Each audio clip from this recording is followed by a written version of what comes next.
My name is Scott Laramie. I'm Maddie Mogen's stepfather and the husband of Maddie's mother, Karen Laramie. I will read this victim impact statement on behalf of Karen and myself. Maddie was our gift of life, our purpose, and our hope. Maddie quickly became Karen's joy, identity, and purpose in life. I joined Maddie's life when she was 2.5 years old. The experience transformed me into a life of joy, love, and family. Maddie was bright, beautiful, kind, empathic. She listened carefully to others and was observant, seeing and caring about the hearts and the minds of all she encountered. She loved music and music festivals. She had a wonderful sense of humor. She excelled in school. She was an easy child to raise, almost never requiring discipline, and almost always giving us parental joy. One time Karen remembers disciplining Maddie as a little girl.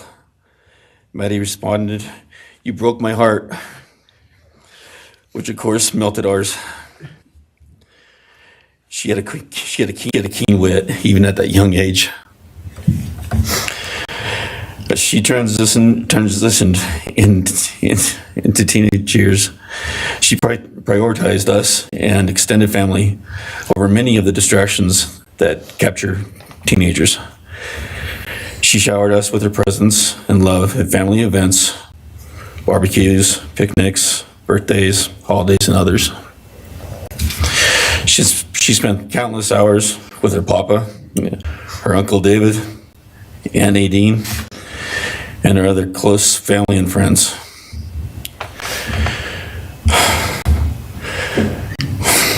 This world was a better place with her in it. As she reached adulthood, Maddie applied her studies to be a marketing professional, entering into an internship at Payne West, and started planning her professional future. As with all things, she involved Karen and myself in the joy of her journey. As she transitioned into womanhood, Karen and I continued to be astounded at this wonderful and accomplished person we had created. All parents dream of their children accomplishing more than them. We realized this dream, all we had not become, she was becoming. Karen and I are ordinary people, but we lived extraordinary lives because we had Maddie.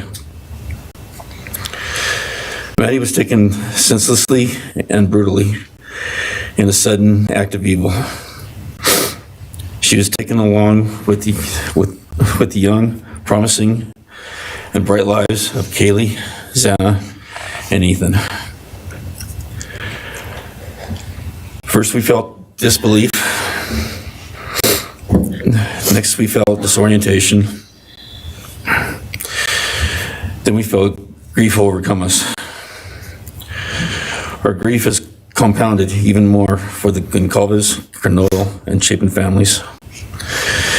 We speak of hope and healing, and we do have hope and some healing. But the vast emotional wound will never fully heal. Since Maddie's loss, there's emptiness in our hearts, home, and family, an endless void. After losing her mother in a car crash, Karen took years to grieve and recover. The feeling that her life with Maddie and A was perfect helped her to start to heal. Now, this is no longer perfect.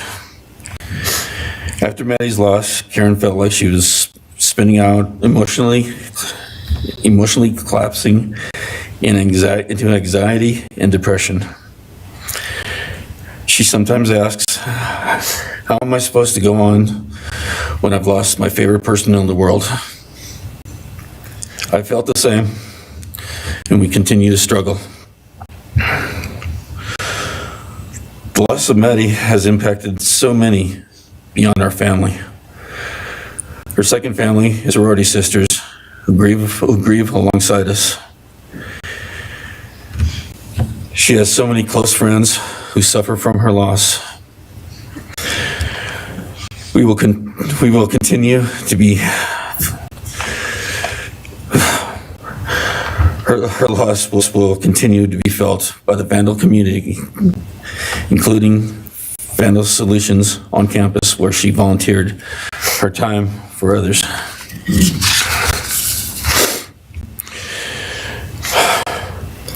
It helps us to know Maddie is in heaven now, freed from the trials of this earth.